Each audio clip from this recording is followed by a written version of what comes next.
এবং আমি চমকে উঠেছিলাম। আমার সমস্ত শরীর হঠাৎ কাঁটা দিয়ে উঠেছিল। ঠিক আমার বারান্দার সামনে ওই ধবধবে সাদা মাঠে তার চেয়েও সাদা একটি কুকুর এক দৃষ্টে সে আমার দিকে তাকিয়ে। এত সাদা কুকুর আমি জীবনে দেখিনি। সাদা রং যে কি ভয়ঙ্কর হতে পারে সেই দিনই বুঝলাম। কুকুরটাকে কেন আমার কোনো অশুভ প্রতীক বলে মনে হতে লাগলো।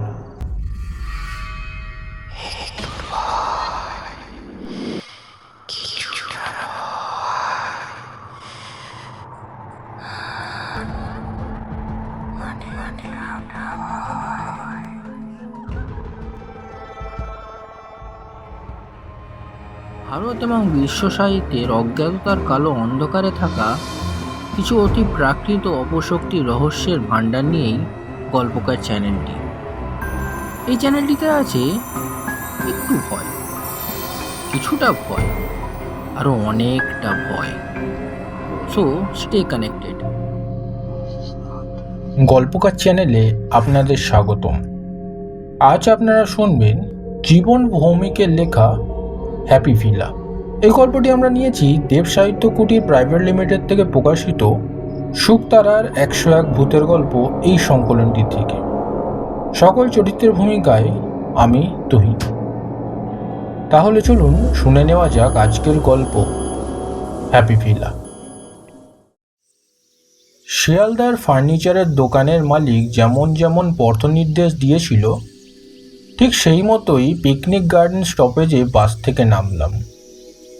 রাস্তা পার হয়ে সোজাসুজি একটা কাঁচা রাস্তা এঁকে বেঁকে একটা ছোট্ট পুকুরে শান বাঁধানো ঘাটে গিয়ে পড়েছে। হাড় সর্বস্ব লোকের মতো দাঁত বের করা সিঁড়ি সর্বস্ব পুকুর।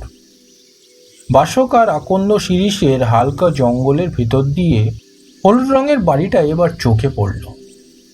খেয়াল করিনি এতক্ষণ ওটাই মিস্টার ডি কুনহারের হ্যাপি ভিলা, কিন্তু দেখে শুনেই বড় আনহ্যাপি মনে হচ্ছে। ভেতর থেকে আমাকে দেখতে পেয়েই হয়তো বারান্দায় একটি লোক এসে দাঁড়ালো। সিঁড়িতে নেমে দূর থেকে সে বলল, who is there? Come along this side. তাই তো, ডান দিকেই একটা সরু রাস্তা রয়েছে। এটা জঙ্গলের আড়ালে পড়ে গিয়েছিল।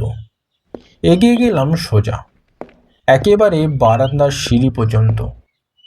আপনি কি মিস্টার ডি কুনহা? আমি সবিনয়ে জিজ্ঞেস করি। ইয়েস মাই বয়। কি চাই তোমার? কি দরকার? আজ্ঞে নমস্কার, আমি অনেক দূর থেকে আসছি, আপনার সঙ্গে কিছু কথা ছিল। এই কথা বলে আমি সিঁড়ির ধাপ পেরিয়ে নিঃশব্দে তার পেছন পেছন ভেতরে গেলাম। মিস্টার কুনহার বয়স ঠিক বলা যাবে না, 50 থেকে 60 হবে। ছিপছিপে গড়ন, খুবই লম্বা, 6 ফুটের বেশি তো হবেই, যাতে পর্তুগিজ।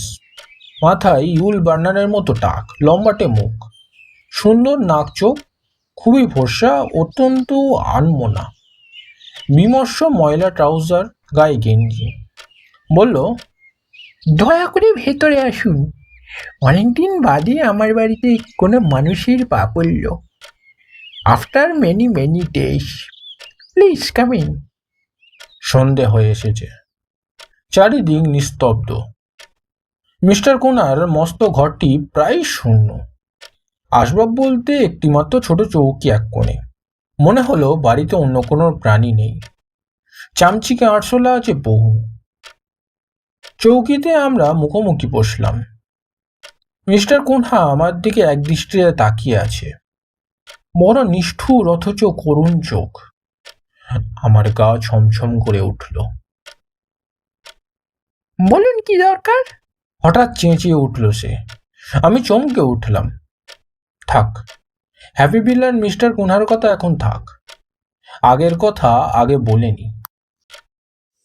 আমার অনেক দিনের শখ ছিল একটা রিভলভিং চেয়ারের, পায়ে ঢাকা লাগানো, চেয়ারের নিচে বল বিয়ারিং লাগানো, ভেলভেট লেদার দিয়ে গদি মোড়া, যেদিকে যেমন ইচ্ছা শরীর ছড়িয়ে বসবো।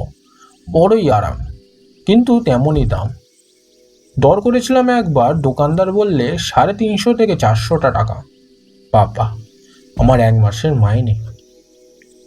অফিসের কাছে একটা পুরনো ফার্নিচারের দোকানে মনের মতো একটা রিভলিং চেয়ার দেখে একদিন দরাদরি করে মাত্র 100 টাকায় পেয়ে গেলাম।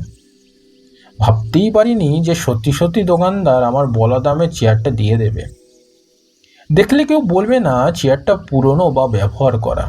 সেগুন কাঠের ওপর বার্নিশ করা জাম ফলের রং, চওড়া হাতল, নরম ভেলভেটে মোড়া গদি, মস্ত আকারের রাজকীয় ওই চেয়ারখানা। হাতছাড়া যাতে না হয় সেই জন্য প্রথম দিন আমার পকেটে যে 20 টাকা ছিল তাই অ্যাডভান্স করে এলাম। পরের দিন মুটে এবং গাড়ি ভাড়া খরচ করে চেয়ারটি বাড়িতে আনলাম। নিজের পড়ার ঘরের লাগোয়া দক্ষিণ বারান্দায় সেদিনকার মতো রেখেছিলাম। সেই রাত্রে খুব জ্যোৎস্না ছিল। দরকারি কাজকর্ম সেরে রাতের খাওয়া দাওয়া সারতে রোজকার মতো সেদিনও প্রায় রাত 10টা হলো। অভ্যাস মতো সিগারেট নিয়ে বারান্দায় এলাম। বাইরের ঘরবাড়ি, পথঘাট, গাছগাছালি জ্যোৎস্নায় একেবারে মাখামাখি। বারান্দায় গ্রিলের ফাঁক দিয়ে জ্যোৎস্নার একফালি আলপনা ঠিক আমার রিভলভিং চেয়ারের ওপর পড়েছে।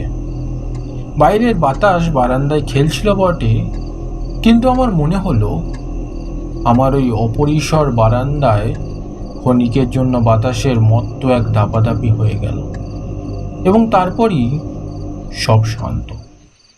বারান্দার পর 6 ফুট রাস্তা সংলগ্ন একটা মাঠ। ছেলেদের দল খেলতে খেলতে মাঠে ঘাস নিশ্চিহ্ন করে দিয়েছে। ধুলোমাটি সম্পন্ন সাদা মাঠটি জ্যোৎস্নায় মনে হচ্ছে একটা ধপধপে সাদা চাদর। এসব মনোরম প্রাকৃতিক দৃশ্যাবলী উপভোগ করতে করতে আমি একসময় চেয়ারে বসলাম। নিতান্ত স্বাভাবিকভাবেই সামনের মাঠে চোখ পড়েছিল এবং আমি চমকে উঠেছিলাম। আমার সমস্ত শরীর হঠাৎ কাঁটা দিয়ে উঠেছিল। ঠিক আমার বারান্দার সামনে ওই ধপধপে সাদা মাঠে তার চেয়েও সাদা একটি কুকুর এক দৃষ্টে সে আমার দিকে তাকিয়ে। এত সাদা কুকুর আমি জীবনে দেখিনি। সাদা রং যে কি ভয়ঙ্কর হতে পারে সেই দিনই বুঝলাম। কুকুরটাকে কেন আমার কোনো অশুভ প্রতীক বলে মনে হতে লাগলো। চেয়ার থেকে উঠে মুখে শব্দ করে হাত তুলে আমি কুকুরটাকে তাড়াবার চেষ্টা করলাম। পলকের মধ্যেই ওই জ্যোৎস্নায় সেটা অদৃশ্য হয়ে গেল। ফিরে চেয়ারে বসতে যাব যেন কার শরীরে ধাক্কা লাগলো। কে কে? কই, কেউ তো না। ভয়ে ছিটকে চলে এলাম বারান্দার অন্য প্রান্তে। চেয়ারে বসতে গিয়ে কিসের সঙ্গে ধাক্কা লাগলো আমার? তবে কি মনের ভুল? কিন্তু সাদা কুকুরটা, সেটাও কি চোখের ভুল? ঘড়িতে তখন রাত 10:30। আমি একটু দূরে দাঁড়িয়ে চেয়ারটার দিকে তাকিয়ে আছি।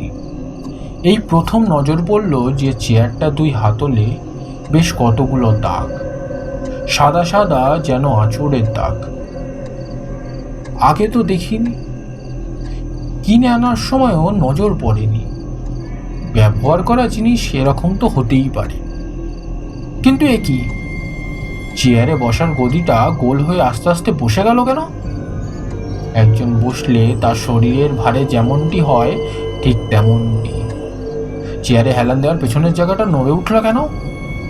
একজন বসলে তার শরীরের ভারে যেমন নড়ে ওঠে, অথচ কাউকে তো দেখা যাচ্ছে না। আমার সমস্ত শরীর ঘামে ভিজে উঠল। তবে কি আমি একটা ভুতুড়ে চেয়ার কিনে এনেছি বাড়িতে? সেই জন্যেই কি এত কম দামে দোকানদার আমাকে সেটা দিয়ে দিল? এ চেয়ার আমি ফিরিয়ে দেব অথবা বিক্রি করে দিতে হবে অন্যত্র। কিন্তু তার আগে এর শেষ দেখা দেখতে চাই। আমি ধীরে ধীরে শূন্য চেয়ারের দিকে এগিয়ে গেলাম এবং বসতে গিয়ে কার আচমকা ধাক্কায় আমি বারান্দায় মুখ থুবড়ে পড়ে গেলাম। একটা চাপা আর্তনাদ আমার মুখ থেকে বেরিয়ে এলো। কোনো ক্রমে নিজেকে সামলে নিয়ে উঠে দাঁড়িয়ে দেখি সেই সাদা কুকুরটি আমার বারান্দায় চেয়ারের পাশে নিচের মাটিতে বসে আছে জ্যোৎস্নার ফালিতে। আর দাঁড়াতে পারিনি সেখানে। ঘরে ঢুকে বারান্দার দরজা বন্ধ করে দিলাম। ঠান্ডা জলে চোখ মুখ ধুয়ে শুয়ে পড়ি। সারা রাত ঘুম নেই। আজগুবি নাকি ভৌতিক ওই চেয়ারের কথা আমি না পারলাম কাউকে বলতে, না পারলাম মন থেকে তাড়াতে। দ্বিতীয় দিন অফিসের কাজকর্ম সেরে সন্ধ্যায় বাড়ি ফিরে এলাম। ভেবেছিলাম চেয়ারটা ঘরে নিয়ে আসবো, কিন্তু ভরসা পেলাম না। তবে সাহস করে বসলাম চেয়ারে। না, সব স্বাভাবিক। খেতে যাওয়ার আগে ঘরেই নিয়ে এলাম চেয়ারটা। খাটের ঠিক পাশে জানলার ধারে টেবিলের কাছেই বসলাম। খেয়ে এসে সিগারেট নিয়ে বারান্দায় কিছুক্ষণ পায়চারি করে ঘরে এলাম। আমার বুক ধুকপুক করতে লাগলো। ঘরের আলো জ্বালিয়ে রাখলাম।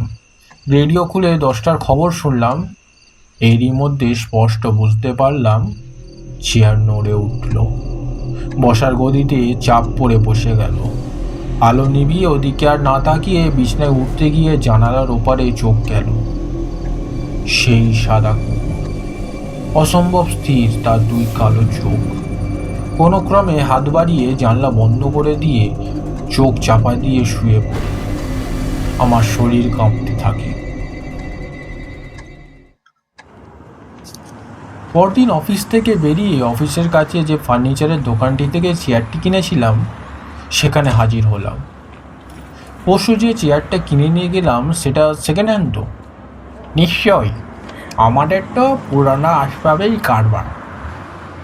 আচ্ছা, চেয়ারটা আপনারা যার কাছ থেকে কিনেছেন তার ঠিকানাটা দিতে পারবেন? কেন বলুন তো? আমরা চেয়ারের মালিকের খোঁজ তো দিতে পারবো না। আমরা শিয়ালদার একটা বড় দোকান থেকে অন্য কিছু আসবাবের সঙ্গে এনেছিলাম। শিয়ালদার কোন দোকান? স্টেশনের কাছে পূর্ব দিকে, ফার্নিচার সিন্ডিকেট। ওখান থেকে সোজা চলে গেলাম শিয়ালদার সেই দোকানে। কোনো রকম ভূমিকা না করে মালিককে সোজাসুজি জিজ্ঞেস করলাম, 1.5 মাস আগে ডালহৌসি স্কোয়ারের ফার্নিচার ট্রেডিংয়ে আপনারা কিছু পুরনো আসবাব বিক্রি করেছেন? আমার প্রশ্নে দোকানদার মালিক কিছুটা ঘাবড়ে গিয়ে জিজ্ঞেস করলেন, কেন, কি ব্যাপার? আপনি কোথা থেকে আসছেন?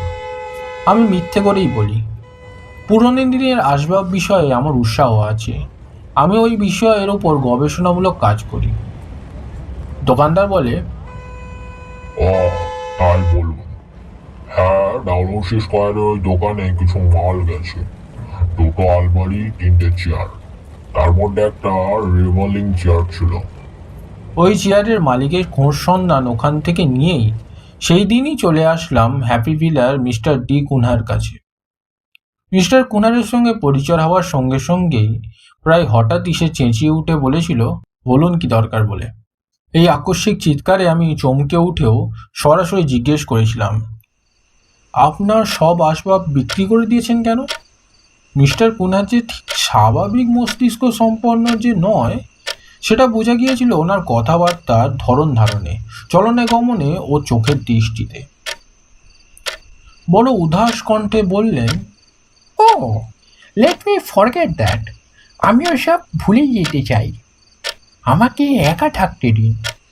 আমি বিনীতভাবে মিস্টার কুনহারকে বলি, দেখুন, 4 বছর আগে আপনার বাড়িতে যে দুর্ঘটনা ঘটে গেছে সে কথা আমি আপনার বাড়ি খুঁজে আসার পথে স্থানীয় লোকের মুখেই শুনেছি। আপনার অনুপস্থিতিতে একদিন রাত্রিবেলা একদল ডাকাত আপনার বাড়িতে ঢুকে আপনার স্ত্রী এবং তার পোষা প্রিয় কুকুরকে হত্যা করে অনেক গয়না ও টাকা পয়সা নিয়ে যায়। আপনি খবর পেয়ে বাড়িতে যখন এলেন তখন সব শেষ। শুনেছি তারপর থেকে আপনি ঘুরে ঘুরে বেড়ান। এই বাড়িটা পরিত্যক্ত পড়ে থাকে। স্ত্রীর ওই মৃত্যু আপনার কাছে দুর্বহ হয়ে উঠেছিল, কিন্তু আপনি বাড়ির সব ফার্নিচার বিক্রি করে দিলেন কেন? স্ত্রী শান্তভাবে মিস্টার কুনহা এমনভাবে আমার কথাগুলো শুনছিল যেন সে এই বস্তুময় জগতেরই মানুষ নয়। কয়েক মুহূর্ত আমার দিকে নিষ্পলক তাকিয়ে মিস্টার কুনহা বলল, আমার স্ত্রী তার পছন্দ মতো আসবাব ও শৌখিন জিনিস কিনে নিজের মতো করেই বাড়ি সাজিয়েছিল, কিন্তু ভোগ করতে পারল না। আমি জিজ্ঞেস করি, ফার্নিচার বিক্রি করলেন কবে? মিস্টার কুনহা বললেন, ওটাকে ঠিক বিক্রি বলা যায় না। আসলে এই বাড়ির সব জিনিসপত্রের মধ্যে আমি হাঁপিয়ে উঠছিলাম। খবর দিয়েছিলাম একটা ফার্নিচারের দোকানে। নামমাত্র মূল্য দিয়ে একদিন এসে তারা সব তুলে নিয়ে গেল। একটা রিভলভিং চেয়ারও ছিল?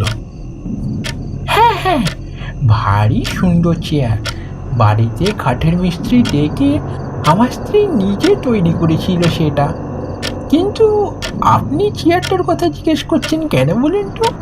বলছি, তার আগে বলুন তো ওই চেয়ারটার সঙ্গে কোনো ঘটনা জড়িয়ে আছে কিনা? আছেই তো।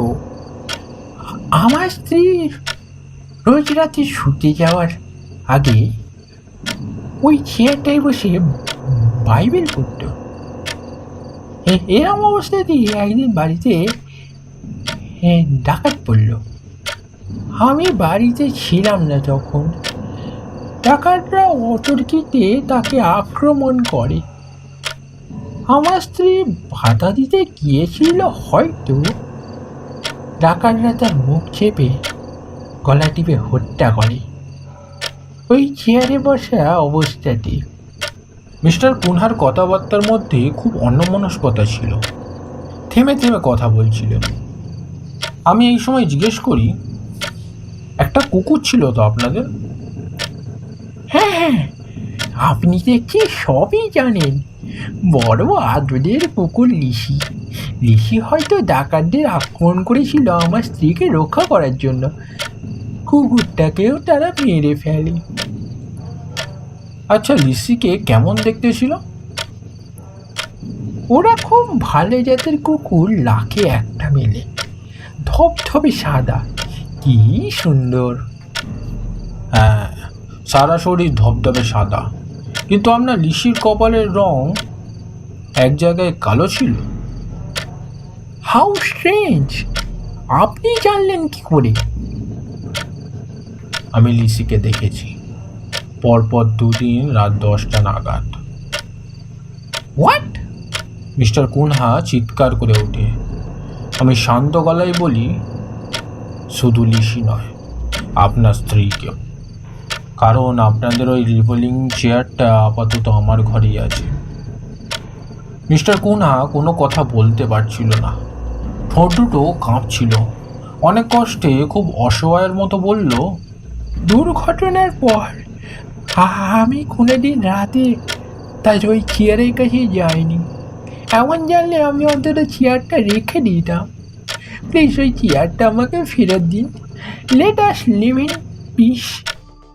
দিয়েছিলাম। ওই রিভলভিং চেয়ারটা পরের দিনই আমি হ্যাপি ভিলাতে ফেরত দিয়ে এসেছিলাম। এসব বহুদিন আগের কথা। হ্যাপি ভিলা এখনও আছে, জীর্ণ প্রায়। আগাছা জঙ্গলে ঘেরা ওই বাড়িতে শীর্ণবৃদ্ধ এক পর্তুগিজ ভদ্রলোক বাস করে। রোজ রাত 10টায় এসে দোতলার একটা ঘরে একটি রিভলভিং চেয়ারের সামনে বসিয়ে তার স্ত্রীর সাথে কথা বলে। হ্যাপি ভিলার কাছাকাছি বাড়ির লোকজন মাঝে মাঝে নাকি মেয়ে মানুষের কণ্ঠও শুনতে পায়। কাঁপা কাঁপা সেই অস্বাভাবিক নারী কণ্ঠ সবাই শুনে ভয়ে কাঁটা হয়ে থাকে। আজকাল দিনের বেলাতেও হ্যাপি ভিলার ধারে কাছে কেউ যায় না। স্থানীয় মানুষদের বিশ্বাস মিস্টার কুনহাও আর বেঁচে নেই। গত কয়েক বছরের মধ্যে কেউ তাকে একবারও দেখতে পায়নি। সন্ধ্যার পর হ্যাপি ভিলাতে আলো জ্বলতে দেখা যায় না। চেয়ারটা ফেরত দিয়ে আসার পর কত বছর পার হয়ে গেল। ভেবেছিলাম মিস্টার কুনহার সাথে দেখা করে আসবে একদিন, কিন্তু দূর থেকে হ্যাপি ভিলার সম্বন্ধে যেটুকু খবরাখবর পেতাম তাতে আর ভরসা পাইনি। এইমাত্র সেই দিন খবর পেলাম সরকারি কর্তৃপক্ষের সহায়তায় হ্যাপি ভিলাকে নাকি অধিগ্রহণ ও যথার্থ সংস্কার করে সেখানকার জনসাধারণের কল্যাণার্থে একটা কিছু করা হবে। কারণ মিস্টার কুনহার সম্পত্তি কোনো দাবিদার পাওয়া যায়নি। খবরটা শোনার পর থেকেই আমার বারবার হ্যাপি ভিলার কথা মনে হয়। যদিও লোকে সেটাকে ভূতের বাড়ি বলতো, আমার কাছে কিন্তু সেটা সত্যি সত্যি হ্যাপি ভিলা, সুখের নীড়। কারণ আমার বিশ্বাস আজও সেখানে দুটি প্রাণী পরম শান্তিতে বাস করছে।